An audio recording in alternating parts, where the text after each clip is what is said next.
Hello दोस्तों। तो आज हम लेकर आ चुके हैं the charm of soul pat का न्यू पार्ट। तो लास्ट पार्ट में हमने देखा था कि फॉक्सी ने अकेले ही सामने वाली टीम के काफी सारे सोल बीस्ट को बुरी तरीके से घायल कर दिया था। और ये देखने के बाद जनरल लू वांग से कहते हैं कि अगर तुमने ये फाइट नहीं जीती तो मैं तुम सभी को जान से मार दूंगा। पर वांग ऐसा नहीं होने देने वाला था, इसलिए वो अपने विंड मॉन्स्टर को बोलकर एक पावरफुल विंड अटैक करता है, जिससे फॉक्सी के लिए वहां पर खड़े रहना भी काफी ज्यादा मुश्किल हो जा रहा था। अब आगे इस पार्ट के स्टार्टिंग में हमें दिखाया जाता है कि उस विंड के प्रेशर में फॉक्सी अपने पंजों के जरिए बचने की कोशिश कर रही थी, पर बच नहीं पाती। वो विंड मॉन्स्टर दूसरा अटैक करता है, जिससे हिट होने के बाद फॉक्सी काफी दूर जाकर गिरती है। ये देखने के बाद जनरल लू काफी ज्यादा खुश हो रहा था और वहीं फॉक्सी की हालत काफी ज्यादा खराब हो जाती है। टेंगली तो फॉक्सी को इस हालत में देखकर परेशान हो गया था। वहीं फॉक्सी काफी ज्यादा हिम्मत जुटाकर खड़े होने की कोशिश करती है, पर खड़ी हो नहीं पाती। तो टेंगली उसे हिम्मत देने के लिए कहता है कि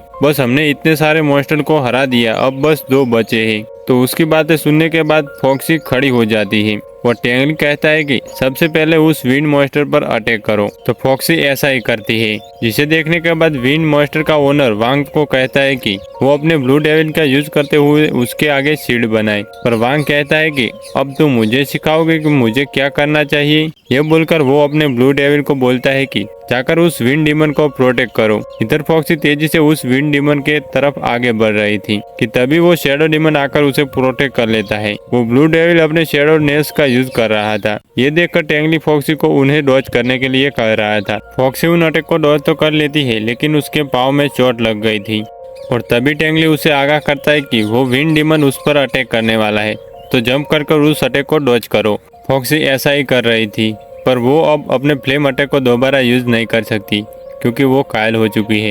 यह देखकर वांग कह रहा था कि अब शैडो मॉन्स्टर की कोई जरूरत नहीं है क्योंकि फॉक्सी अब फ्लेम अटैक यूज नहीं कर सकती। यह सुनने के बाद उसका टीममेट कहता है कि यह लड़का कितना ज्यादा बुरा है, यह बस हमारा यूज करके फॉक्सी को वीक करना चाहता है ताकि उसके ऊपर कोई अटैक ना हो। वांग अपने ब्लू डेविल से कह रहा था कि वो फॉक्सी पर स्लैशेस लगाए, तो वो ऐसा ही करता है। यहाँ वांग टीममेट को ऑपरेट नहीं कर रहा था, तो वो कहता है कि किसी बाहर वाले की तरह बिहेव करने की जरूरत नहीं है, तुम टीममेट हो तो टीममेट की तरह बिहेव करो। तो वो दोनों एक साथ फॉक्सी पर तेजी से अटैक करने लगते हैं। जहाँ एक फॉक्सी पर अटैक कर रहा था और दूसरा फॉक्सी के अटैक को ब्लॉक। इस वजह से हमारी फॉक्सी को कोई मौका नहीं मिल पाता उन दोनों में से किसी पर भी अटैक करने का, इसलिए वो विंड मॉन्स्टर के अटैक से हिट होकर काफी दूर जाकर गिरती है। वांग को लग रहा था कि अब सारी की सारी मैच उनके हाथों में आ गई है। वहीं जनरल चाओ फिर से टेंगली पर माइंड प्रेशर का यूज कर रहा था। टेंगली पेन में जैसे तैसे खड़ा था। इस बार फोकस उसके लॉकेट पर दिखाया जाता है और अचानक से फिर से मूनलाइट शो होने लगता है, जिसे देखने के बाद टेंगली फॉक्सी से कह रहा था कि फॉक्सी अब हमारे पास बस लास्ट चांस है। तो फॉक्सी इस लास्ट चांस को अच्छे से यूज करती है। पहले तो वो अपने चोट को हील करती है और इसके बाद काफी तेजी से मून की पावर को ऑब्जर्व करके एक पावरफुल अटैक करने वाली थी, जिससे बचने के लिए वो विंड डेमन खुद को शैडो डेमन के पीछे छुपा लेता है। पर फॉक्सी उन दोनों पर ही एक साथ काफी जबरदस्त स्लैश लगाती है, जिसे देखने के बाद तो वहां पर सभी लोगों का मुंह खुल जाता है क्योंकि एक छोटी सी फॉक्सी ने इन दोनों डीमन का काम तमाम कर दिया था। यह देखने के बाद वांग की टीम के साथ साथ वहां मौजूद एल्डर्स को भी यकीन नहीं होता। टेंगली फॉक्सी को खुश होकर कहता है कि हमने कर दिखाया फॉक्सी। ऑडियंस इतना ज्यादा जबरदस्त मैच देखने के बाद कह रही थी कि एक छोटी सी फॉक्स ने अकेले 10 पावरफुल बीस्ट को हरा दिया।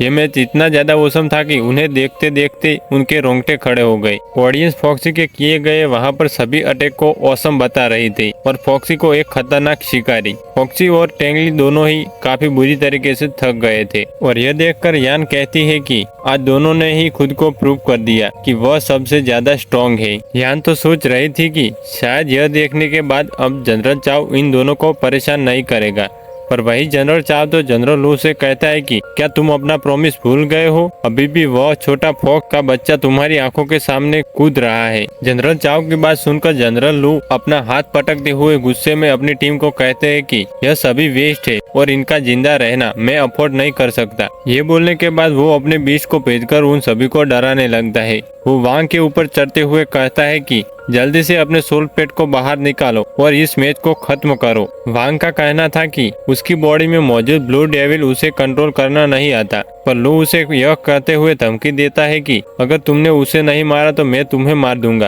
अब न चाहते हुए भी वांग को अपनी बॉडी से वो खतरनाक सेकंड स्टेज का ब्लू डीमन बाहर निकालना पड़ता है, जो कि देखने में काफी ज्यादा खतरनाक लग रहा था। और ये देखकर जनरल चाओ खुश होने लगता है। उस डेमन को देखने के बाद टेंगली फॉक्सी के लिए परेशान हो गया था, पर फॉक्सी फिर से खुद को संभालते हुए एक जोरदार अटैक करने वाली थी, पर वो डीमन तो पंजा मारकर फॉक्सी को खुद से दूर कर देता है, जिससे फॉक्सी अपने छोटे फॉर्म में आ जाती है। और यह देखने के बाद टेंगली सोच रहा था कि कैसे उसने फॉक्सी से कहा था कि अब वो दोनों मिलकर फाइट करेंगे, कैसे उसने फॉक्सी को प्रॉमिस किया था कि वो घटना दोबारा कभी नहीं होगी। तो टेंगली पुरानी बातों को याद करने लगता है और यहाँ जनरल चाओ फिर से अपने सप्रेशन को और ज्यादा स्ट्रॉन्ग कर देता है, यह कहते हुए कि अब अपनी फॉक्सी के साथ तुम भी मरोगे। यह पेन काफी ज्यादा था, पर फिर भी फॉक्सी की जान बचाने का सोचकर हमारा टेंगली अपने राग को काफी ज्यादा स्ट्रॉन्ग कर लेता है और वो व्हाइट आई डेमन की एनर्जी को यूज कर रहा था। ऐसा करने की वजह से उसकी आंखें चमकने लगती है और वो मेंटल सप्रेस की पावर से बाहर आ जाता है। उसका यह कंडीशन देखने के बाद तो जनरल चाओ की काफी ज्यादा बुरी हालत हो जाती है। वही टेंगली उस ब्लू डेविल को आगे बढ़ता हुआ देखकर फटाफट अपनी बॉडी में मौजूद उस व्हाइट आई डीमन की एनर्जी का यूज करते हुए उस बैरियर को फ्रीज कर देता है। वो बैरियर फ्रीज होते ही कांच की तरह टुकड़ों में बिखर गई थी। टेंगली तेजी से जाकर फॉक्सी को चेक कर रहा था कि ठीक है कि नहीं। फॉक्सी की ऐसी हालत देखने के बाद उसे काफी ज्यादा गुस्सा आ रहा था और यह देखकर ऑडियंस भी शॉक रह जाती है, क्योंकि टेंगली की बॉडी से डेथ फ्लेम रिलीज हो रहा था और यह देखकर वहां मौजूद सभी बीस्ट डर गए थे। यह व्हाइट डेथ फ्लेम देखने के बाद वहां का इंचार्ज सोच रहा था कि यह बच्चा व्हाइट आई डीमन की एनर्जी कैसे यूज कर सकता है। यह डेथ एनर्जी काफी ज्यादा डरावनी है। वहीं टेंगली अपने फ्लेम का यूज करते हुए अपने सामने मौजूद ब्लू डेविल को अपनी एनर्जी से मार देता है। उस ब्लू डेविल के मरते ही वांग की भी जान चली गई थी, क्योंकि एक तो उसका सोल पेट घायल हो गया था और दूसरा उसकी बॉडी में मौजूद डेविल भी मर गया था। यहाँ टेंगली से बॉडी से निकल रहा फ्लेम काफी ज्यादा बढ़ने लगता है और यह देखकर जनरल चाओ हंसते हुए कह रहा था कि बस इसी तरीके से अब तुम्हें अपनी बॉडी की भी स्पिरिचुअल पावर उस व्हाइट आई डेविल को खिलानी है और फिर तुम्हारा काम खुद ही तमाम हो जाएगा। जनरल चाओ की तो यह बात सुनने के बाद हमारा टेंगली कहता है कि उससे पहले तुम्हें हेल्प पहुंचाना पड़ेगा ना। ये बोलकर वो अपनी आंखों से डेमोनिक फ्लेम रिलीज करके जनरल चाओ को तड़पाने लगता है। इस फ्लेम की वजह से जनरल चाओ को काफी ज्यादा पेन हो रहा था। वहाँ मौजूद लोग ये देखकर चौंक जाते हैं कि कैसे टेंगली व्हाइट आई डीमन की एनर्जी का यूज कर रहा है। जनरल चाओ इस अटैक से काफी ज्यादा गुस्सा हो गए थे और अब वो सबके सामने कहते हैं कि अब मैं तुम्हें मार डालूंगा। ये बोलकर वो अपने फिनिक्स स्पिरिचुअल बीस्ट को समन करता है, जिसकी एनर्जी काफी ज्यादा थी। वहाँ मौजूद सभी लोगों को उसकी एनर्जी फील हो रही थी। यह देखकर इंचार्ज उसे कहता है कि तुम ये क्या कर रहे हो, पागल हो गए हो क्या? क्योंकि उन्हें पता था कि अगर ये फाइट आगे कंटिन्यू हुई तो यह व्हाइट आई डीमन काफी ज्यादा खतरनाक हो सकता है।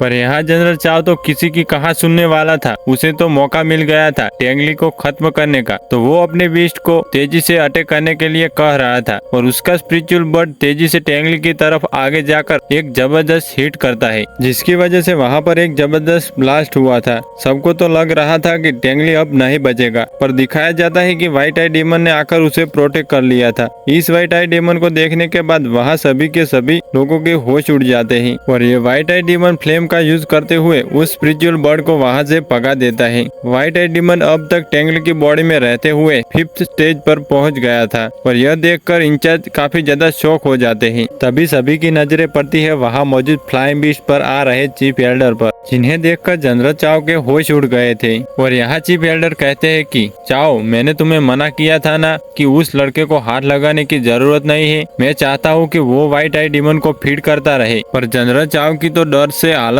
काफी ज्यादा खराब हो गई थी और वो उनके आगे झुककर कंपकपाती हुई आवाज के साथ कहते हैं कि यह लड़का तो खुद को संभाल नहीं पा रहा था। वो व्हाइट आई डीमन उसको मार डालता, मैं तो बस उसे संभालने में हेल्प कर रहा था। पर यहाँ चीफ एल्डर कहते हैं कि मैंने सब कुछ अपनी आंखों से देखा है, यह भी कि तुम कैसे मेंटल सप्रेस का यूज करके उस लड़के को कमजोर करने की कोशिश की, साथ ही तुम उसके सोल पेट को भी वापस नहीं ले जाने दे रहे थे।